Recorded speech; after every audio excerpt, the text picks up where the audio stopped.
Assalamualaikum warahmatullahi wabarakatuh. Alhamdulillahi rabbil alamin. Wassalatu wassalamu ala ashrafil mursalin, nabiyyina wa maulana Muhammadin wa ala alihi wa sahbihi ajma'in. Wa ashhadu an la ilaha illallah wahdahu la syarika lah. Wa ashhadu anna Muhammadan abduhu wa rasuluh. Sallallahu alaihi wa ala alihi wa sahbihi wa man tabi'ahum bi ihsan ila yaumiddin. Min adabi thalabil ilmi, bagian dari adab dalam belajar yang Allah ajarkan dalam Al-Quran. Tafassahu fil majalis yafsahillahu lakum. Berikan kelonggaran di majelis, semoga Allah subhanahu wa ta'ala memberikan kelonggaran bagi kita. Dan ketika Allah perintahkan ini, Allah lanjutkan dengan pujian, yarfa'illahu alladhina amanu minkum walladhina utul ilma darajat. Allah mengangkat orang yang beriman di antara kalian dan orang yang berilmu berapa derajat. Karena bagian dari tanda orang yang berilmu adalah gampang ngalah. Ketika dia berada di majelis, kemudian dia mau bergeser, dia mau merapat, ngalah untuk memberikan kesempatan bagi orang lain agar sama-sama mendapatkan manfaat, itu bagian dari salah satu ciri orang yang berilmu. Baik. Insyaallah di kesempatan kali ini, sebagaimana yang tadi disampaikan dalam pengumuman, kita akan berbicara tentang bagaimana memanfaatkan sisa usia kita. Ada yang berusia 20 tahun ke bawah. Ini ada. Itu masih TK ya. Masya Allah. Yang usianya di bawah 30. Usianya di bawah 30. Di sini banyak mahasiswa. Masya Allah. Di bawah 30, di bawah 30. Sisa usianya berapa? Kalau saya tanya yang usianya 70 ke atas, mungkin agak berani bicara ya. Tapi kalau yang di bawah 30, sisa usianya berapa? Wallahu a'lam. Gak ada kuburan yang dikasih pengumuman khusus 60 tahun ke atas. Ada kayak gitu jamaah? Tidak ada. Sehingga tidak jaminan kita yang barangkali masih seger, usianya masih di bawah 30, di bawah 40, tidak ada jaminan dia akan mati lebih lambat dibandingkan mereka yang di usia 60 ke atas atau 70 ke atas. Sehingga ketika kita bicara sisa usia, berarti kondisi kita saat ini. Kalau kita bicara sisa usia, berarti maknanya apalah? Kondisi kita saat ini. Apa yang sedang kita alami itu adalah sisa usia yang diberikan oleh Allah subhanahu wa ta'ala kepada hambanya. Karena dia tidak tahu sampai kapan dia akan bisa hidup di muka bumi ini. Baik. Jamaah dimuliakan Allah subhanahu wa ta'ala, ada sebuah hadis Nabi sallallahu alaihi wasallam menegaskan, hadis riwayat Bukhari, beliau mengatakan, innamal a'malu bil khawatim. Sesungguhnya ukuran dari penilaian baik dan buruknya amal seorang hamba ditentukan oleh ujungnya. Ditentukan oleh ujungnya. Sehingga prestasi seorang hamba itu ditentukan bagaimana kondisi ujungnya. Ketika ujungnya baik, maka dianggap baik semua masa hidupnya. Dan sebaliknya, ketika ujungnya jelek, maka dianggap jelek semua isi hidupnya. Makanya perjuangan seorang hamba adalah perjuangan di ujung, bukan perjuangan di awal. Finish itulah yang menentukan. Siapa yang tercepat dan dia tepat dalam menyelesaikan, pada saat dia sampai di finish, itulah penilaian yang diberikan oleh Allah subhanahu wa ta'ala kepada umat manusia. Makanya Nabi sallallahu alaihi wasallam membuat gambaran, ada orang yang dia melakukan amalan sebagaimana amalan penduduk surga. Hatta ma yakunu bainahu wa baina al-jannah mithlu dhira'. Sampai jarak antara dia dengan surga sejarak berapa jamaah? 1 hasta. 1 hasta. Yang ditafsirkan oleh Imam Ibnu Utsaimin rahimahullah, jarak antara dia dengan surga 1 hasta maksudnya adalah betapa dekatnya dia dengan kematian. Sehingga masa antara dia dengan surga dilihat dari rentang waktunya kurang lebih 1 hasta. 1 hasta bukan dalam perhitungan waktu manusia, tapi perhitungan waktu Allah Subhanahu wa taala. Tsumma ya'malu bi'amali ahlin nar. Kemudian orang ini melakukan amalan penduduk neraka. Fayadkhuluha, lalu dia masuk ke dalam neraka. Waliyadzubillah. Di sepanjang usianya dia menghabiskan waktunya untuk beramal sebagaimana layaknya amal orang saleh. Namun Masya Allah, tinggal sejengkal saja, tinggal 1 hasta saja mendekati kematian, dia tidak mendapatkan taufik dari Allah, tidak mendapatkan hidayah dari Allah, lalu dia menyimpang dan mati dalam kondisi mengalami penyimpangan. Sebaliknya, ada orang yang dia melakukan amalan sebagaimana amalan penduduk neraka. Hatta ma yakunu bainahu wa bainaha illa dhira'. Sampai jarak antara dia dengan neraka hanya 1 hasta. Fayamalu bi'amali ahlil jannah, fayasbiku alaihi alkitab, fayamalu bi'amali ahlil jannah. Namun takdir telah mendahuluinya. Kemudian dia melakukan amalan penduduk surga. Fayadkhuluha, kemudian dia masuk ke dalam surga.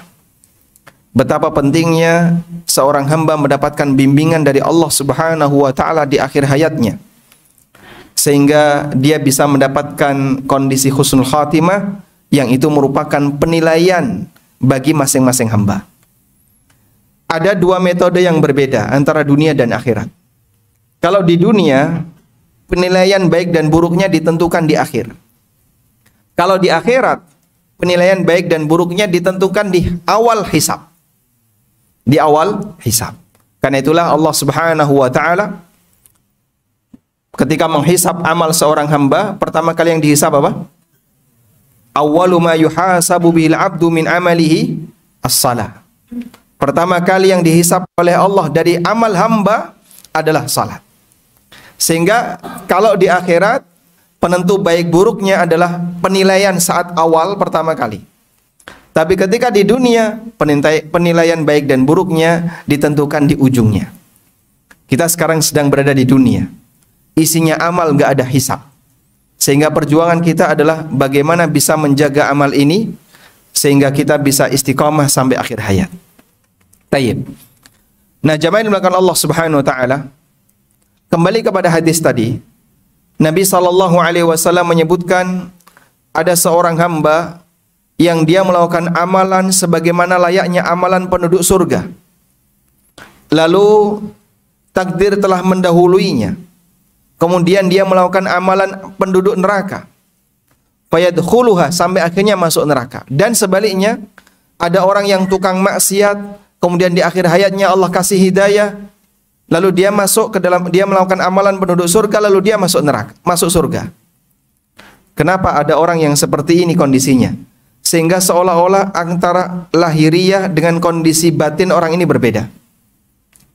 Imam Ibnu Utsaimin rahimahullah menjelaskan, ada sebagian orang ketika beramal, antara lahiriah dengan kondisi batinnya tidak sama.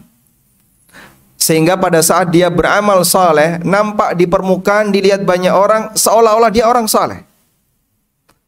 Layaknya sebagai seorang penghuni surga, calon penghuni surga.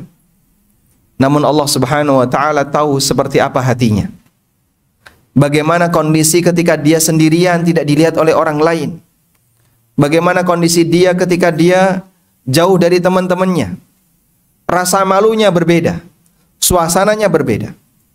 Di posisi seperti itu kadang dia berbuat maksiat yang tidak dilihat oleh orang. Di posisi seperti itu kadang batinnya bermaksiat yang tidak diketahui oleh orang lain. Kadang ketika dia beramal ternyata punya semangat dan keinginan yang keliru. Akhirnya Allah Subhanahu wa taala tampakkan itu di dunia. Kemudian dia ditinggalkan, tidak diberi petunjuk oleh Allah. Khadalahullah, Allah tidak memberikan taufik kepadanya. Kemudian dia menyimpang melakukan amalan penduduk neraka, lalu dia masuk ke dalam neraka. Waliyadzubillah. Makanya yang terpenting dalam hal ini adalah jaga baik-baik kondisi batin yang kita alami, jamaah. Memperbaiki batin secara umum lebih sulit dibandingkan memperbaiki lahiriah. Dan itu butuh latihan lebih panjang. Ketika kita melakukan amalan lahiriah seperti yang saat ini kita lakukan, dilihat oleh orang lain, jadikan itu sebagai sebab untuk melatih batin kita. Nek iso awakmu ya kudu podo dengan apa yang dilihat oleh orang. Kalau kamu sholat, batinmu juga ikut sholat. Ketika kamu puasa, batinmu juga ikut mendukung kegiatan puasa. Saat kamu belajar ilmu agama, batinmu juga mendukung kegiatan untuk itu. Dan tidak dibiarkan untuk mencari pujian orang lain, tidak dibiarkan untuk mencari dunia dan seterusnya. Kita berlatih seperti itu, semoga dengan ini bisa mengantarkan diri kita untuk bisa mendapatkan husnul khatimah. Dalam sebuah hadis, Rasulullah sallallahu alaihi wasallam pernah bersabda, hadis riwayat Ahmad dan dinilai sahih oleh Syekh Albani. Nabi sallallahu alaihi wasallam mengatakan, "Idza aradallahu azza wa jalla bi'abdin khairan asalahu." Apabila Allah menghendaki kebaikan bagi seorang hamba, asalahu, maka Allah akan berikan madu untuk hamba ini. Punya madu mau, Pak? Nabi sallallahu alaihi wasallam bersabda, "Idza aradallahu azza wa jalla bi'abdin khairan asalahu." Apabila Allah Ta'ala menghendaki kebaikan kepada hamba, maka Allah akan berikan madu untuk sang hamba ini. Kemudian Nabi SAW ditanya, "Qila wa ma'asaluhu." Apa yang dimaksud dengan Allah memberikan madu itu ya Rasulullah? Apa madu yang diberikan oleh Allah kepada hambanya? Kata Nabi SAW, "Yaftahullahu azza wa jalla lahu amalan salihah qabla mautih. Summa yaqbiduhu alaihi." Allah membukakan untuk orang ini, memudahkan untuk orang ini melakukan amal saleh sebelum dia mati. Summa yaqbiduhu alaihi, kemudian Allah cabut dia dalam kondisi sedang melaksanakan amal saleh itu. Hadis riwayat Ahmad dan dinilai sahih oleh Syekh Albani dalam kitab Sahih Al-Jami'. Sehingga seorang hamba yang mendapatkan petunjuk dari Allah, dikasih semangat oleh Allah untuk selalu mendekat kepada hidayah, mendekat kepada kebenaran, melakukan amal saleh di akhir hayatnya, itu adalah anugerah yang diberikan oleh Allah yang disebut oleh Nabi dengan apa?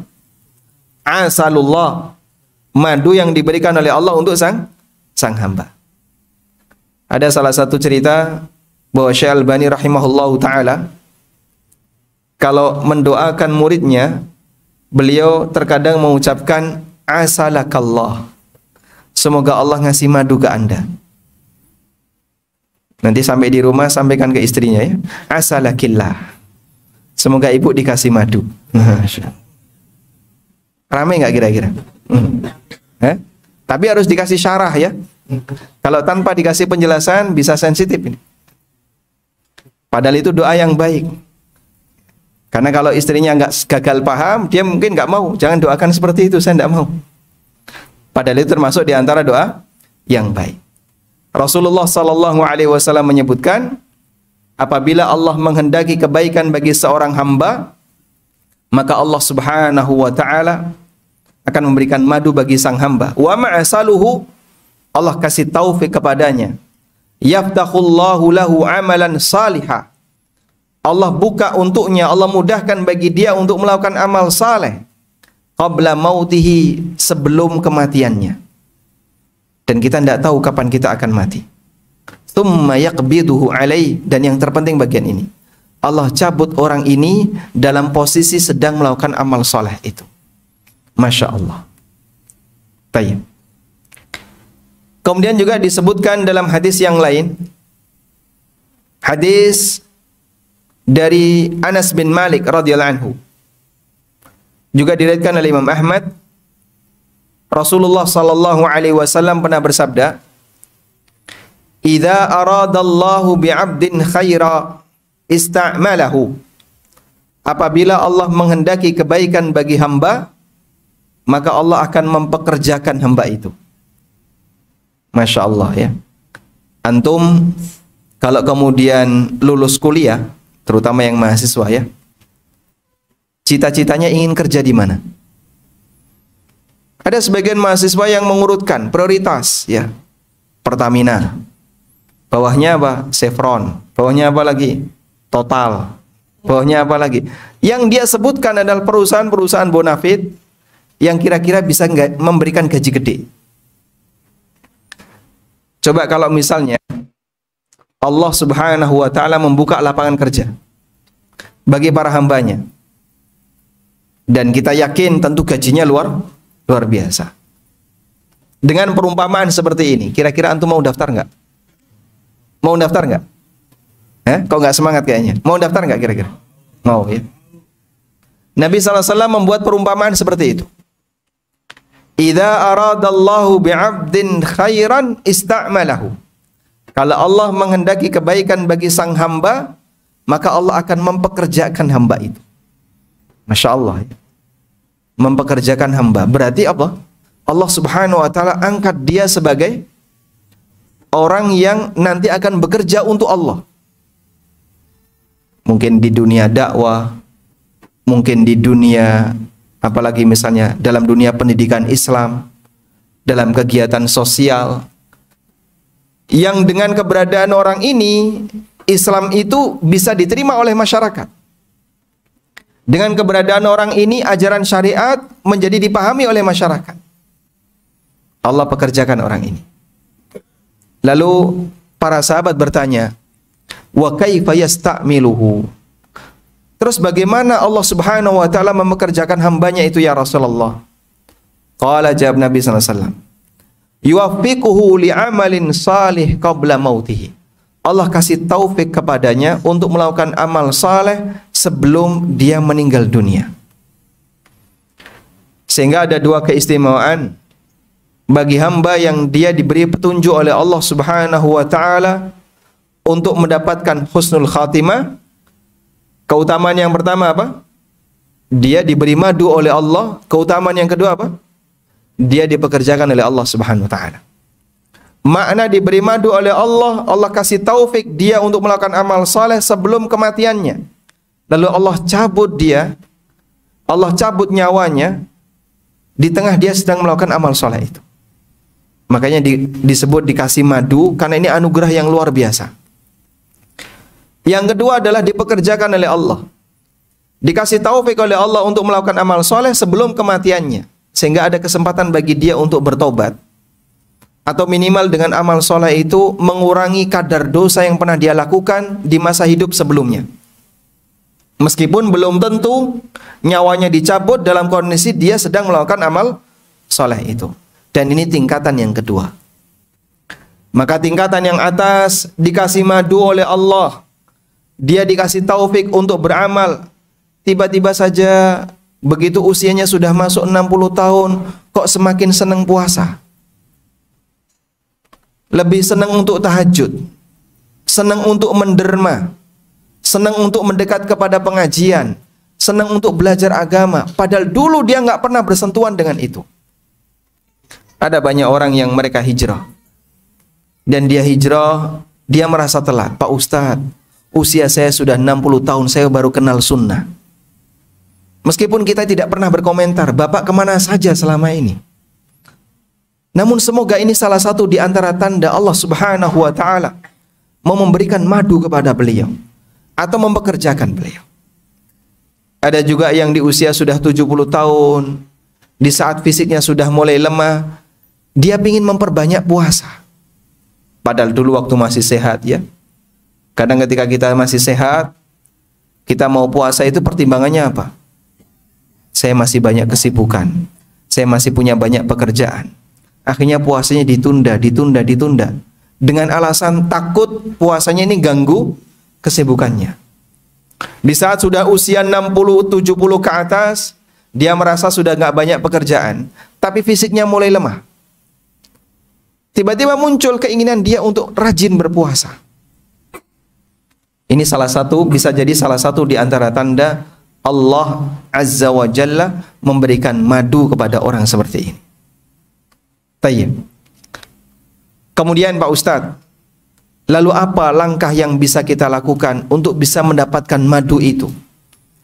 Apa yang bisa kita lakukan agar kita bisa dipekerjakan oleh Allah Subhanahu wa ta'ala, diberi taufik oleh Allah Subhanahu wa ta'ala? Jamaah di belakang Allah Subhanahu wa taala, ada keterangan yang disampaikan oleh Ibnu Qayyim rahimahullahu taala. Beliau pernah mengatakan, "Wa'lam inna taufiqa biyadillah." Sadarilah bahwasanya taufik itu murni ada di tangan Allah, la biyadil makhluk, dan tidak di tangan makhluk. Sehingga diri kita tidak bisa memberikan petunjuk bagi diri kita sendiri. Anda bisa ngasih petunjuk untuk kita sendiri? Tidak bisa ya. Saya tidak bisa memberikan petunjuk untuk saya sendiri. Anda juga tidak bisa memberikan petunjuk untuk Anda sendiri. Apalagi untuk orang lain. Andaikan hidayah berupa taufik itu bisa dibeli, dan orang tahu ini adalah sesuatu yang sangat bernilai, tentu orang akan berebut untuk membelinya. Namun yang namanya taufik itu ada di tangan Allah Subhanahu wa taala. Wa'lam anna taufiqa biyadillah la biyadil makhluk. Sadarilah bahwasanya taufik itu ada di tangan Allah, bukan di tangan makhluk. Famiftahuhu, maka kunci untuk bisa mendapatkan taufik itu adalah sidqul luju' wal iftiqar ila Allah azza wa jalla.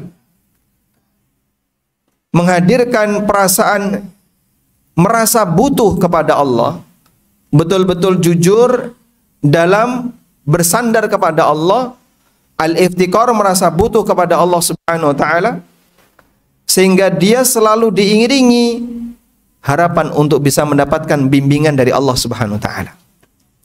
Bahasa lainnya, orang yang sadar kalau taufik itu ada di tangan Allah, dia itu nggak pede dengan dirinya sendiri. Sehingga dia selalu berusaha untuk apa?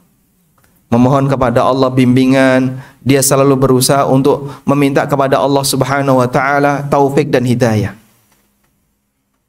Ketika seorang hamba itu jujur dalam melakukan seperti ini, dan Allah Subhanahu wa taala tahu batin masing-masing hamba, maka Allah Subhanahu wa taala akan limpahkan hidayah baginya. Harapan itulah yang dibangun oleh para ulama sejak masa silam, dan juga yang dicontohkan oleh Nabi sallallahu alaihi wasallam. Di antara doa yang tidak pernah beliau tinggalkan apa? Yang sering beliau ucapkan, ya muqallibal qulub, tsabbit qalbi ala dini. Wahai zat yang mengatur hati manusia, tetapkan hatiku di atas agamamu. Ya musarrifal qulub, sarrif qulubana ala ta'atik. Wahai zat yang mengatur hati para hamba, sarrif qulubana, atur hati kami ala ta'atik, di atas ketaatanmu. Disebut oleh Nabi sallallahu alaihi wasallam di atas ketaatanmu, agar hati ini kalaupun berubah ke kanan dan ke kiri, tetap berada di atas ketaatan Allah Subhanahu wa taala. Makanya disebut oleh Nabi sallallahu alaihi wasallam, ala dinik ala ta'atik. Kendalikan hatiku untuk selalu berbolak-balik di atas agamamu. Karena kalau hati ini tidak bisa berhenti, dia akan selalu mengalami perubahan. Makanya para ulama menyebut, disebut sebagai al-qalbu litaqallubihi. Disebut sebagai al-qalbu, hati dalam bahasa Arab apa? Al-qalbu litaqallubihi, karena dia itu gampang berubah. Sehingga ketika dia gampang berubah, ini perlu pengendali. Seorang hamba yang sadar akan kelemahan dirinya, saya tidak bisa mengendalikan sesuatu yang gampang berubah ini, maka dia pasrahkan kepada Allah Subhanahu wa taala. Dan kalau kita sudah pasrahkan kepada Allah, dan Allah tahu seberapa jauh seriusnya orang ini dalam bertawakal kepada Allah, maka Allah Subhanahu wa taala akan memberikan kecukupan baginya. Wa may yatawakkal 'ala Allah fahuwa hasbuh. Barang siapa yang bertawakal kepada Allah, maka Allah akan berikan kecukupan baginya. Mohon untuk dipahami, tawakal itu tidak hanya berlaku dalam urusan tawakal, tidak hanya berlaku dalam urusan mencari dunia.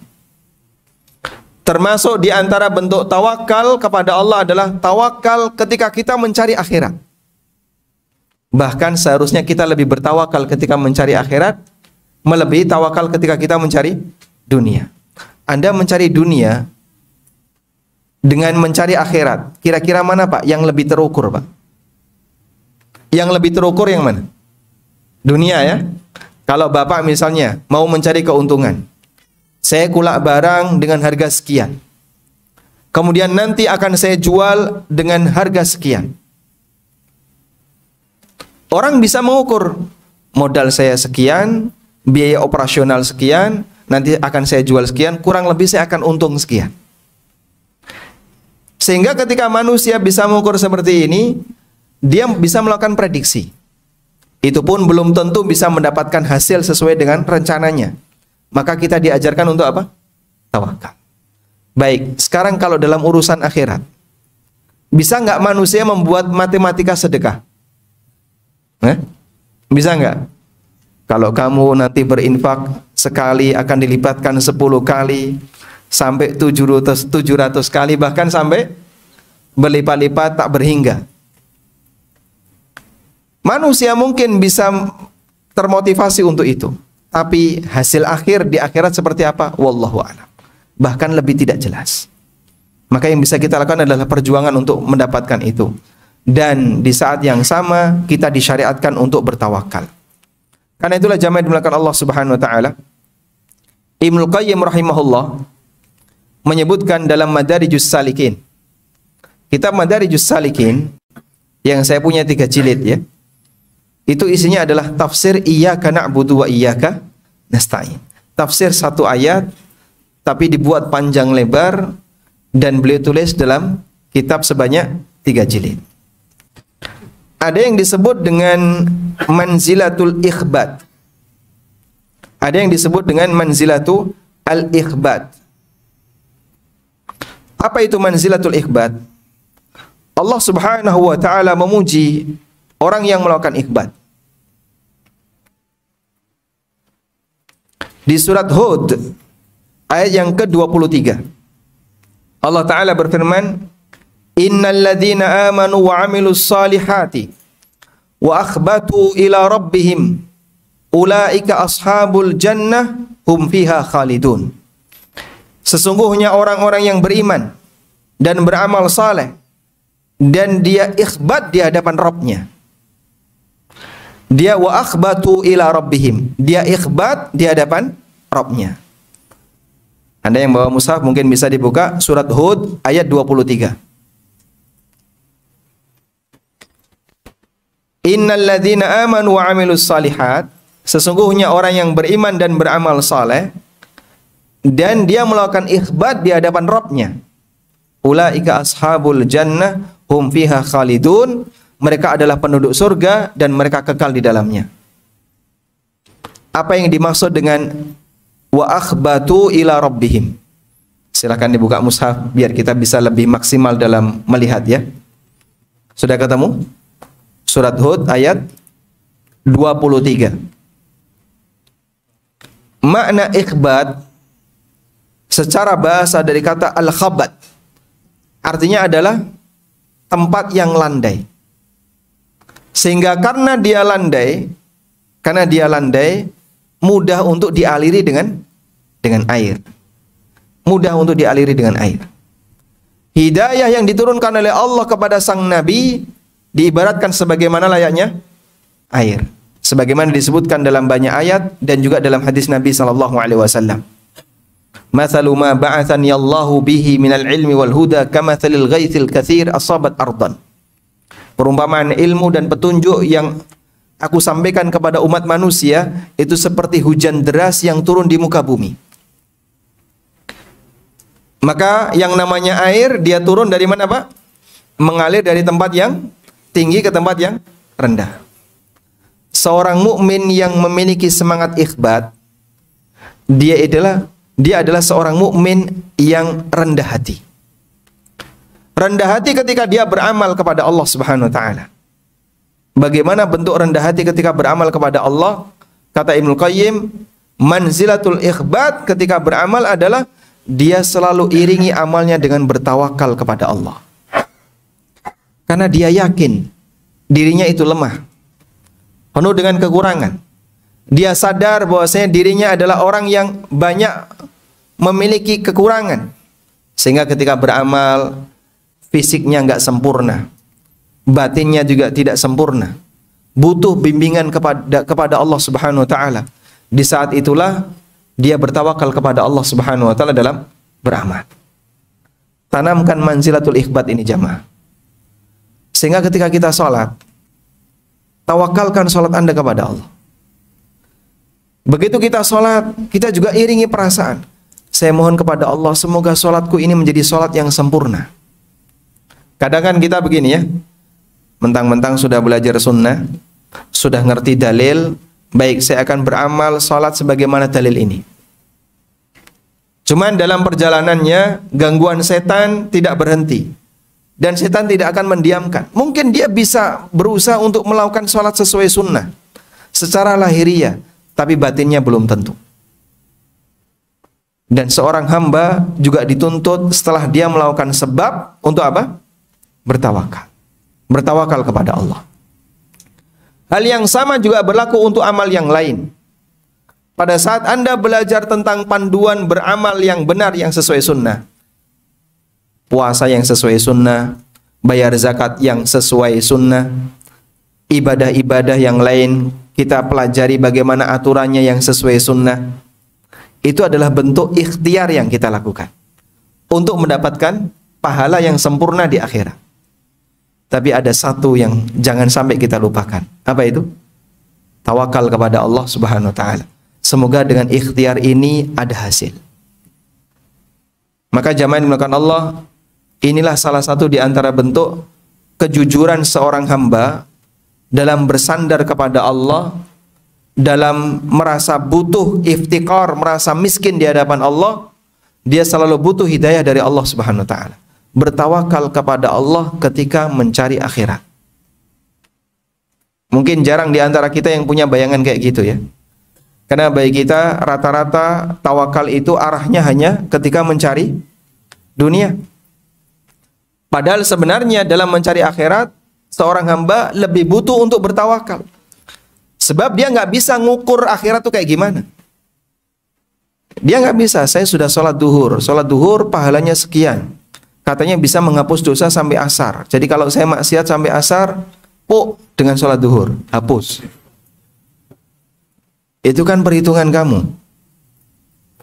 Dan ini tidak bisa dibuat secara matematis seperti itu. Makanya di saat itulah seorang hamba membutuhkan tawakal kepada Allah Subhanahu wa taala.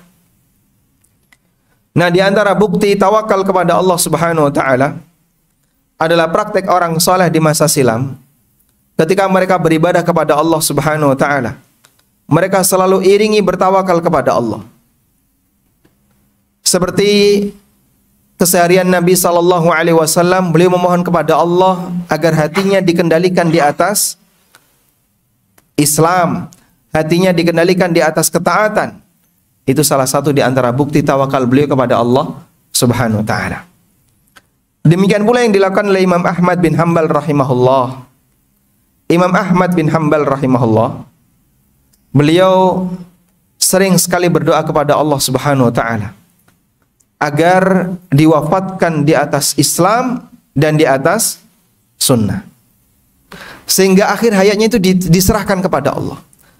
Aku tidak bisa menjamin apakah nanti aku bisa mati dalam kondisi husnul khatimah ataukah su'ul khatimah. Karena saya nggak bisa menjamin diri saya sendiri, maka diriku aku serahkan kepada Allah Ta'ala. Diriku aku tawakalkan kepada Allah Ta'ala. Dan ketika seorang hamba itu jujur dalam bertawakal kepada Allah, maka wa may yatawakkal 'alallahi fahuwa hasbuh. Barang siapa yang bertawakal kepada Allah, Allah yang akan memberikan kecukupan baginya. Dalam beberapa riwayat seperti yang disebutkan oleh Al-Baghdadi dalam Tarikh Baghdad, beliau menyebutkan Imam Ahmad itu pernah naik perahu. Dan beliau kana katsiras sukut. Beliau itu lebih banyak diam. Fa idza takallama qal, apabila beliau berbicara, beliau itu membaca doa Allahumma amitna 'alal Islam wa 'ala sunnah. Di atas perahu yang lain pada ngobrol, yang lain pada ngerumpi, Imam Ahmad diam, banyak diam. Kalau bicara yang keluar dari lisan beliau doa Allahumma amitna alal Islam wa ala sunnah. Ya Allah, wafatkan aku di atas Islam dan sunnah. Kenapa beliau ketika berbicara di atas perahu sering mengucapkan doa seperti ini? Karena doanya musafir itu mustajab. Dan orang ketika di atas perahu, posisi hatinya mungkin diiringi dengan was-was, dengan ketakutan dan seterusnya. Ada suasana perubahan batin itu salah satu di antara faktor yang menyebabkan doa seorang hamba itu mustajab. Penjelasan Al-Munawi ketika beliau memberikan syarah untuk rahasia kenapa dakwatul musafir itu termasuk di antara doa yang mustajab, karena umumnya orang yang safar itu terjadi perubahan hati. Mungkin ada rasa takut, mungkin ada kondisi nggak enak, mikir yang ada di rumah, mikir anak, mikir istri dan seterusnya. Sehingga doanya menjadi mustajab karena suasana batinnya nggak tenang.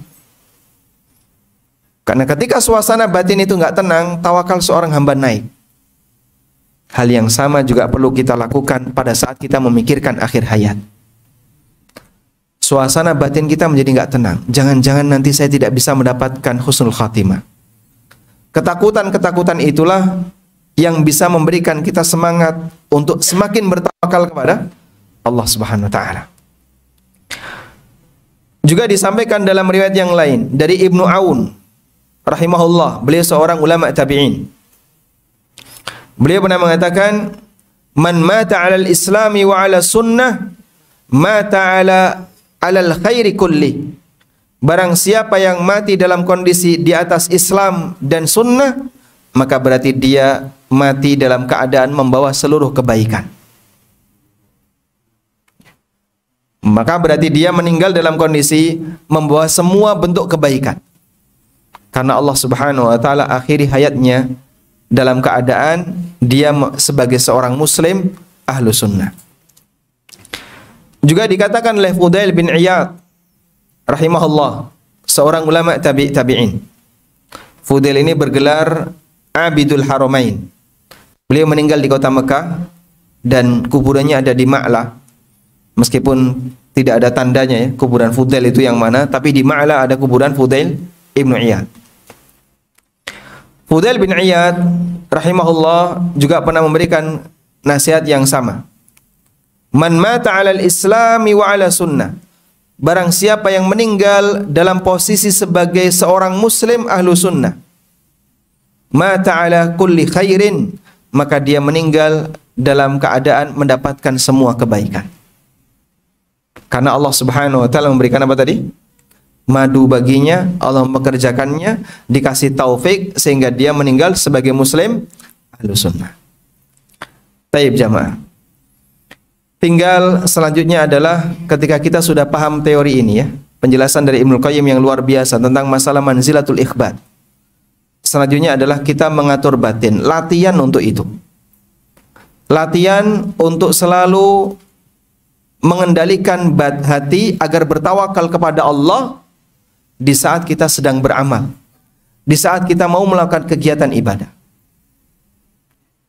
Saya terkadang memberikan motivasi seperti ini kepada para jamaah umroh ya. Salah satu di antara tanda ibadah yang diterima oleh Allah adalah ibadah yang diiringi dengan kerendahan batin, tawaduk kepada Allah Subhanahu wa taala.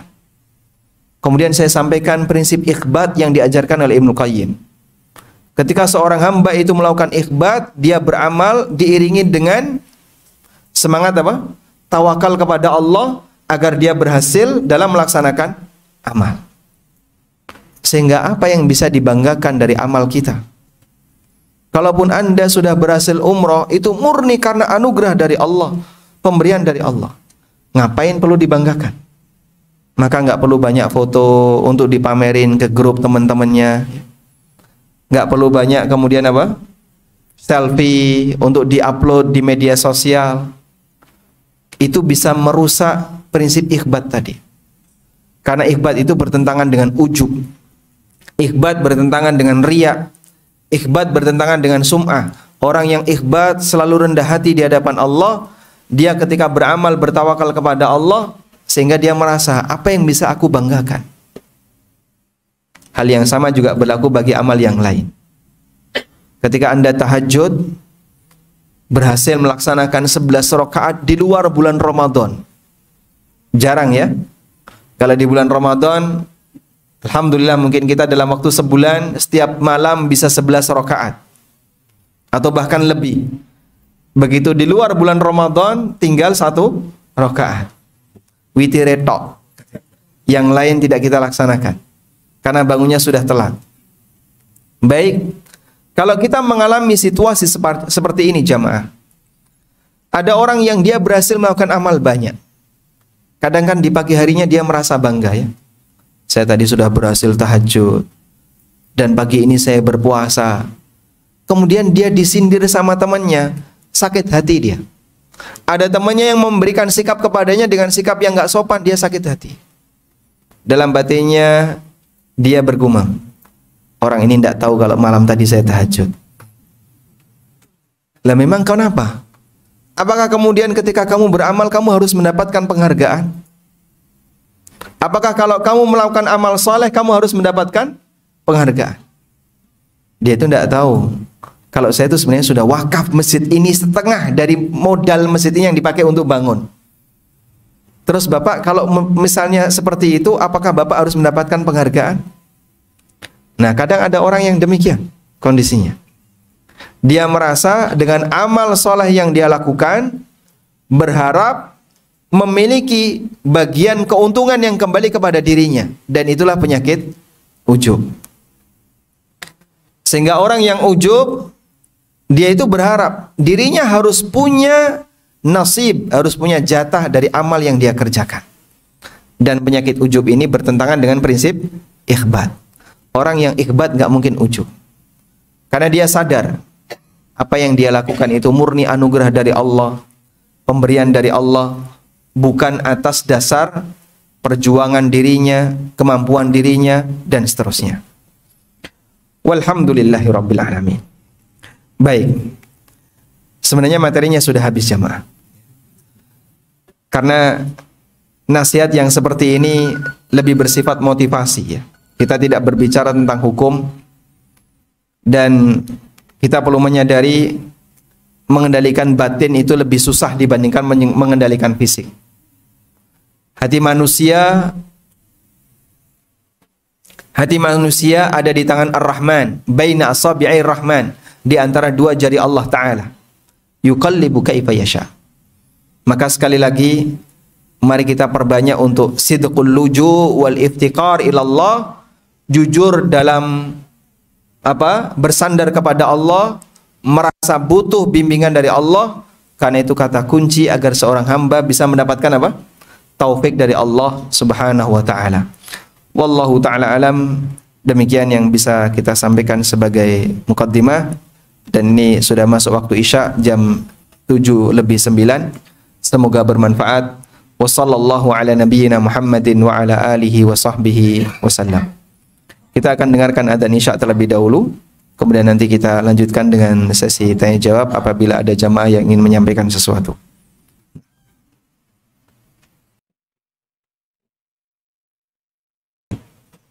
Allahumma salatil qa'imah ati Muhammadan wasilatul fadilah wa ba'athu maqaman mahmudan allati wa'adta. Alhamdulillah wassalatu wassalamu ala Rasulillah wa ala alihi wa sahbihi wa mawalah. Wa ashhadu an la ilaha illallah wahdahu la syarika lah wa ashhadu anna Muhammadan abduhu wa rasuluh. Jamaah dimulakan Allah Azza wa Jalla.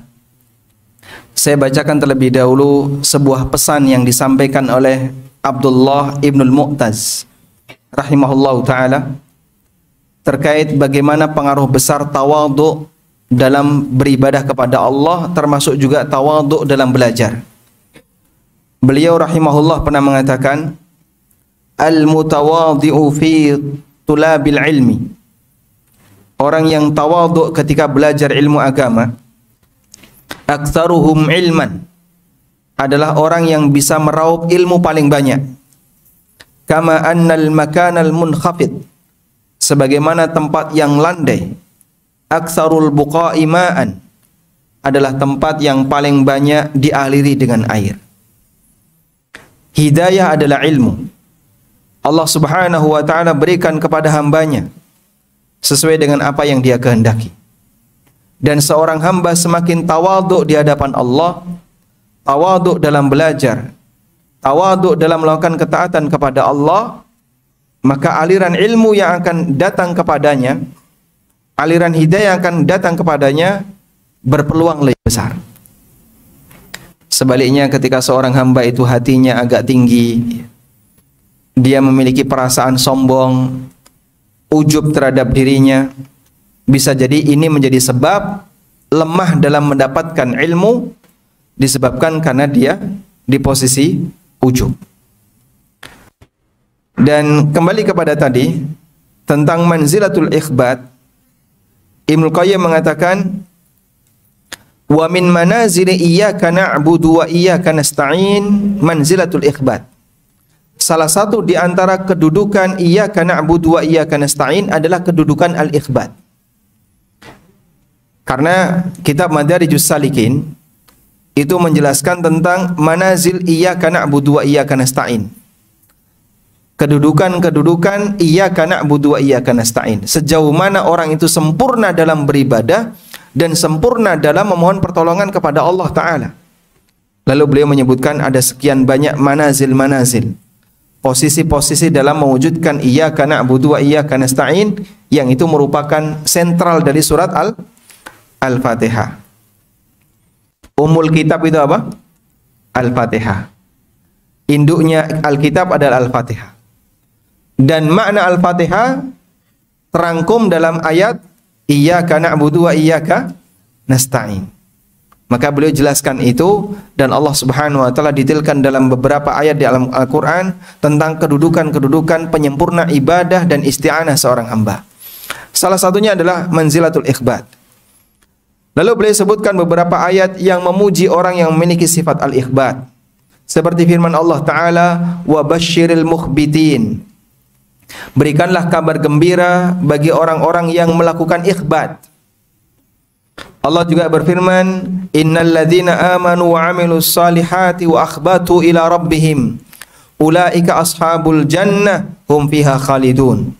Sesungguhnya orang-orang yang beriman dan beramal saleh dan dia melakukan ikhbat kepada Rabb-nya, mereka adalah penduduk surga dan mereka kekal di dalamnya.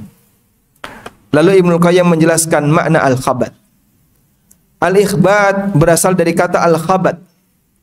Fi asli lughah, secara bahasa maknanya adalah al-makanul munkhafid, tempat yang landai. Minal ardi, yang ada di permukaan bumi ini.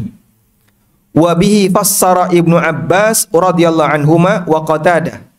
Dan ini adalah tafsir yang disampaikan oleh Ibnu Abbas dan Qatadah. Wa qala, sehingga Ibnu Abbas dan Qatadah ketika memaknai al-mukhbitin wa basyiril mukhbitin, berikanlah kabar gembira bagi orang-orang yang melakukan ikhbat, kata mereka humul mutawadhi'un, mereka adalah orang yang tawaduk di hadapan Allah.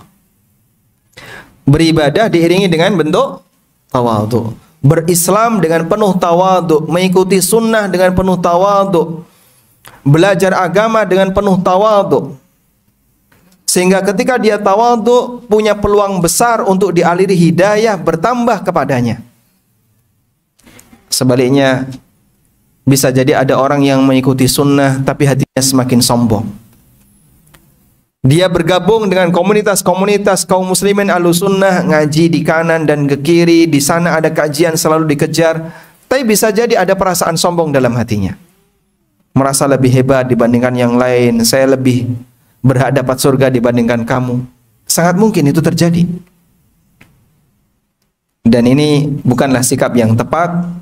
Betul kita disyariatkan untuk bangga dengan hidayah, tapi tolong ya, Ibnu Qayyim menyebutkan setan setiap kali Allah tetapkan satu perintah, illa kana lahu nazaghan. Setan memiliki dua peluang untuk menyesatkan manusia, imma ila tafrid wa imma ila al-ifrat. Bisa ke arah tafrid, meremehkan, atau ke arah gulu, berlebihan. Wala ya'ba'u ayyahuma dhafir, dan setan tidak peduli dari arah mana dia berhasil, dia menang. Begitu dia mendapatkan hidayah sunnah, walhamdulillah, tapi kebablasan. Akhirnya gimana? Kadang ada yang sampai mentahdir orang tuanya, kadang memutus silaturahmi, akhlak-akhlak baiknya hilang. Dia tidak mau menyapa sesama muslim, padahal ini dulu temannya satu masjid, hanya karena masalah perbedaan gambar. Hanya karena masalah perbedaan apalagi misalnya, hanya karena masalah perbedaan ini harus sesuai dengan prokes ataukah tidak, sampai kemudian tegang dan seterusnya. Baik, sekali lagi jadilah orang yang mutawadhi, karena ini adalah kata sukses, kata kunci agar seorang hamba bisa mendapatkan limpahan hidayah dari Allah Subhanahu wa taala. Wallahu a'lam. Nah, kita coba bacakan beberapa pertanyaan melalui kertas yang sudah masuk. Pertanyaan yang pertama, saya seorang pemuda yang masih belum terlalu memperhatikan akhirat. Mohon nasihatnya agar saya bisa lebih terbuka untuk mempelajari agama. Dan di tengah banyaknya perpecahan Islam, Islam mana yang harus saya ikuti? Rasulullah sallallahu alaihi wasallam memberikan solusi bagi orang yang kurang begitu perhatian terhadap akhirat. Apa solusinya jemaah? Penyakit yang menyebabkan seorang hamba itu benci agama itu apa? Karena terlalu cinta kepada dunia. Terlalu cinta kepada dunia. Dan Allah sebut dalam Al-Quran manusia punya karakter seperti itu. Wa innahu lihubbil khairi lasyadid. Manusia itu sangat cinta kepada dunia. Saking cintanya kepada dunia, dia itu punya tulul amal. Angan-angan yang terlalu panjang, angan-angan yang terlalu jauh, ya. Dan disebabkan karena tulul amal ini, semua standar keberhasilan bagi hidupnya dikembalikan kepada ukuran dunia. Fa ammal insanu idza mabtalahu rabbuhu wa akramahu wa na'amahu fayaqul rabbi akraman. Manusia itu kalau dikasih rizki yang lancar, jodoh lancar, keluarga sehat, semuanya baik-baik saja, dia komentar apa? Allah memuliakanku. Wa amma idza mabtalahu faqadara alaihi rizqa. Sebaliknya ketika dia diuji oleh Allah dengan disempitkan rizkinya, lalu dia komentar apa? Rabbi ahana. Robku merendahkanku, Robku menghinakanku. Kalla bal, tidak seperti itu. Kalla bal la tukrimunal yatim wa la tahadduna ala ta'amil miskin. Enggak seperti itu, dia sendiri orang yang pelit. Dia enggak mau ngasih makan anak, dia enggak mau ngasih kasih sayang kepada anak anak yatim, kemudian tidak mau ngasih makan kepada orang miskin dan seterusnya. Wa tuhibbunal mala hubban jamban, dan dia sangat mencintai harta. Sehingga ada korelasi antara tadi terlalu cinta kepada dunia dan menyingkirkan agama. Karena ketika orang terlalu cinta kepada dunia, dia punya tulul amal, standar semuanya kembali kepada kesuksesan dunia. Maka kita perlu tarik. Untuk mengobati situasi seperti ini adalah, tolong angan-angannya jangan terlalu jauh. Anda punya harapan silahkan, punya cita-cita silahkan. Tapi jangan terlalu membanggakan cita-cita dunia. Karena semuanya ada batasannya.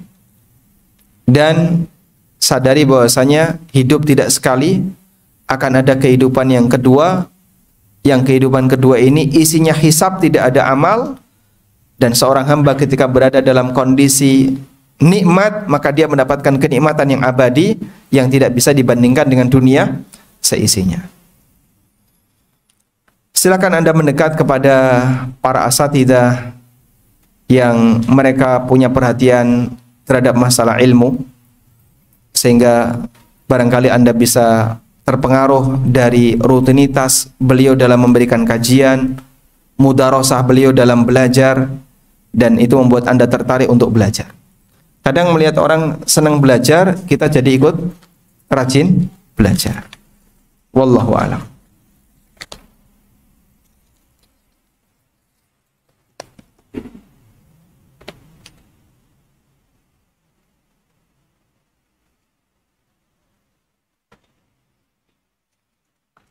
Izin bertanya, apabila seseorang mempunyai dua rumah di Jawa Timur dan di Jawa Barat, apakah berlaku hukum safar?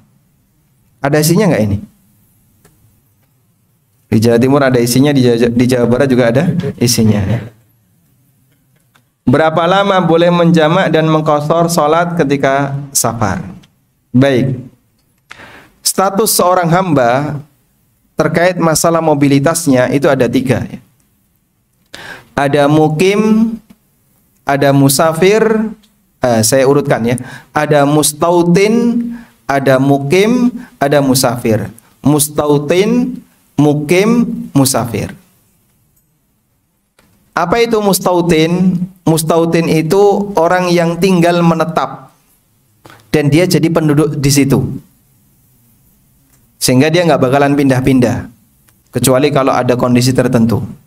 Contohnya orang asli Surabaya tinggal di Surabaya, orang asli Sidoarjo tinggal di Sidoarjo, dan seterusnya. Ini namanya apa?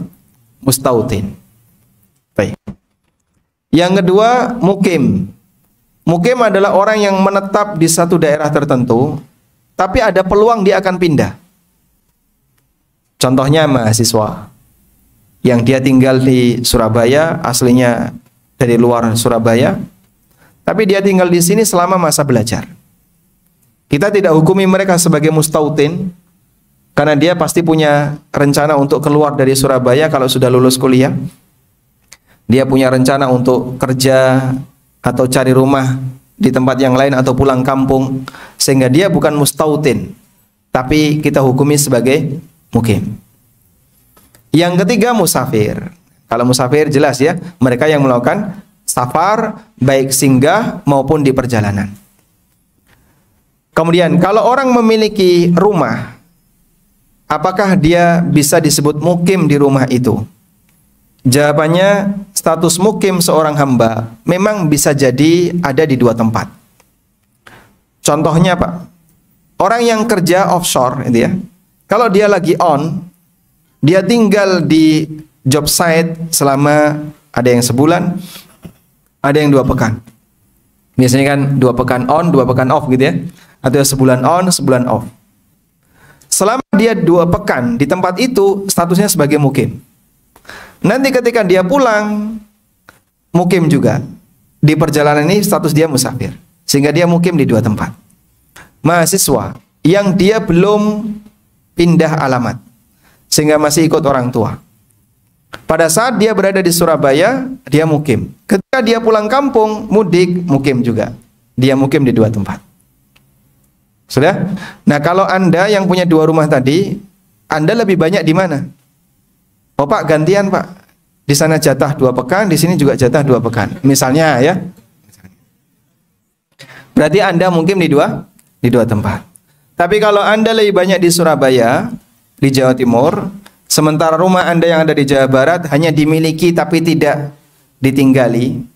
Kalaupun Anda ke sana hanya sebatas nengok saja kemudian pulang, mungkin 2-3 hari terus pulang. Berarti Anda mukim di Surabaya tapi tidak mukim di Jawa Barat, karena memiliki belum tentu memanfaatkan. Kadang ada orang memiliki tapi cuma dibiarkan saja. Nih.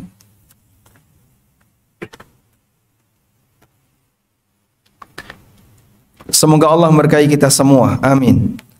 Kadang hati ini capek, takut bermaksiat, godaan bermaksiat dari berbagai penjuru, futur dan seterusnya.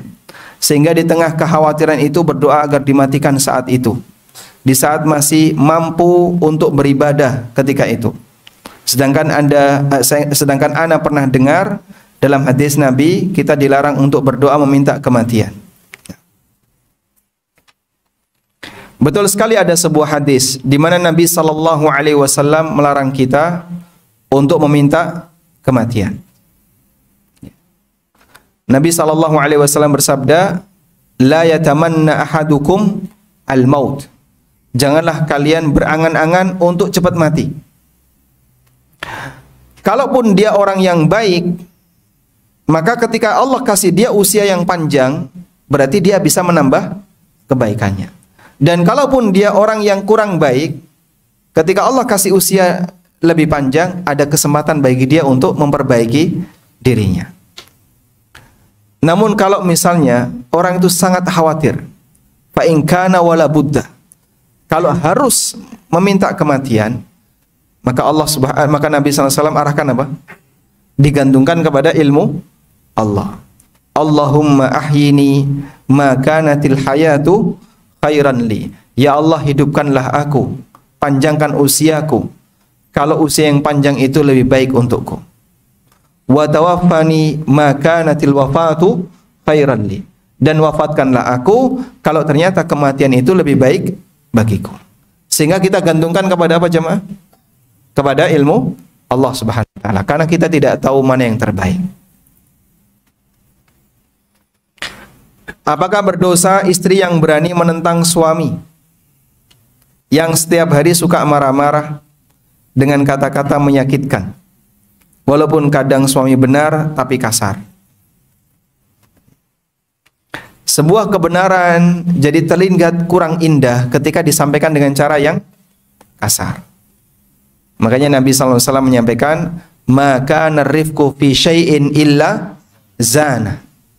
Kelembutan itu ketika digunakan untuk melakukan kegiatan apapun pasti akan menghiasinya sehingga terlihat lebih indah. Wa ma kana naz'uhu illa syana. Sebaiknya ketika kelembutan itu dicabut oleh Allah, maka akan semakin memperburuk suasana. Anda di posisi yang benar, tapi disampaikan dengan cara yang kasar dan keras, kelihatannya jadi buruk. Maka jangan memperburuk suasana kebenaran dengan cara terlalu keras dalam menyampaikannya. Tegas dengan keras itu dua hal yang berbeda ya. Kalau keras itu nggak pakai aturan, pokoknya yang penting disampaikan dengan cara kasar, keras. Kalau tegas itu kaitannya dengan masalah pelanggaran dan kedisiplinan. Disampaikan dengan cara yang lembut, dengan cara yang lunak. Tapi sebagai kepala rumah tangga, Anda bersikap tegas kepada istri dan anak. Ini ada aturannya ya. Kalau kayak gini tidak boleh. Ini aturannya, jika ada pelanggaran, konsekuensinya seperti ini. Nah, kalau tegas seperti ini, insya Allah tidak masalah. Agar aturan itu tetap berlaku di rumah. Sampai ada nasihat dari Nabi SAW agar digantungkan apa coba? Cambuk di rumah. Tujuannya apa? Untuk menjaga ketegasan. Biar rumah ini berlaku hukum, tidak diberlakukan semaunya bagi penduduk, bagi penghuninya, baik bagi suaminya sebagai kepala rumah tangga maupun bagi istri dan anaknya. Lalu kalau suami bersikap kasar seperti ini, apakah istri boleh ikut melawan? Wallahu a'lam. Memang dalam interaksi suami istri, sang istri diminta untuk taat kepada suami. Tapi ini ada batasnya. Karena itu yang kami pahami dalam Uqudul Lajjin ya, karya An-Nawawi Al-Bantani, disebutkan sebuah riwayat Umar bin Khattab pernah dimarahi oleh istrinya. Sampai ketika ada orang yang datang mau konsultasi sama Umar, balik arah karena mendengarkan omelan istrinya kepada Umar. Amirul Mukminin dipisoi bojone. Akhirnya dia balik arah. Nah, kemudian dari riwayat itu bahwa terkadang sang suami ketika disikapi seperti itu oleh istrinya, itu tidak terhitung sebagai tindakan kezaliman. Tidak terhitung sebagai tindakan kezaliman. Ya, meskipun ini bukan mengarahkan ya. Berarti engko nek sampai rumah tak konok ngono. Bukan. Kita tetap meminta jadikan suasana kelembutan dalam rumah tangga. Jika cara ibu seperti ini bisa membuat suami itu jadi lebih tenang ya, jadi lebih jadi nggak semena-mena dalam memberikan perintah kepada istrinya atau menyampaikan sesuatu kepada istrinya, lalu Anda sikapi misalnya disikapi murung ya, atau jadi sedikit nggak nurut agar suaminya itu berubah. Jika memang itu tujuannya untuk edukasi, silahkan. Jika tujuannya untuk edukasi, biar suaminya tahu ya bahwa marah seperti ini juga nggak benar. Wallahu a'lam.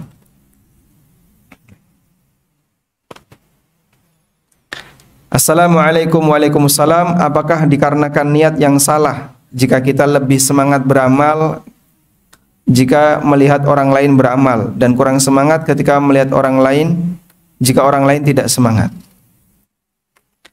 Jika yang dimaksud bahasanya Anda terpengaruh dengan motivasi semangatnya orang lain, sehingga ketika orang semangat Anda ikut semangat, ketika orang tidak semangat Anda ikut-ikutan tidak semangat. Yang kami pahami ini tidak termasuk riya. Ini tidak termasuk riya. Hal yang lumrah, pujian yang diberikan oleh para ulama terhadap kota Mekah, mereka itu lebih semangat beramal saat berada di Masjidil Haram. Kenapa? Orang pada semangat untuk beramal, jadi dia termotivasi untuk itu. Dan itu disampaikan oleh para ulama dalam pujian mereka terhadap kota Mekah. Ibnu Qayyim misalnya, beliau memberikan pujian terhadap Masjidil Haram. Beliau mengatakan tidak ada kota yang membuat kita semakin serius dalam beramal, semakin semangat dalam beramal selain Masjidil Haram. Sehingga ketika di sana tahajud semakin tambah, ibadah semakin tambah. Dan Allahu a'lam, mungkin ini salah satu di antara makna bahwa ketika kita ikut semangat pada saat melihat orang lain semangat, itu tidak masuk dalam kategori riya ketika beramal. Lain halnya kalau kita semangat karena diperhatikan orang, nah itu mungkin riya. Tapi kalau ikut-ikutan semangat karena ada banyak orang yang semangat, ini tidak masuk dalam kategori riya. Wallahu a'lam.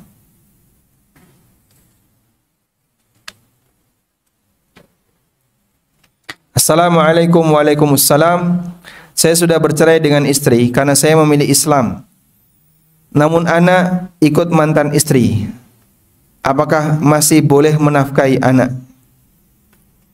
Berarti istri non muslim. Anak tetap anak meskipun beda agama.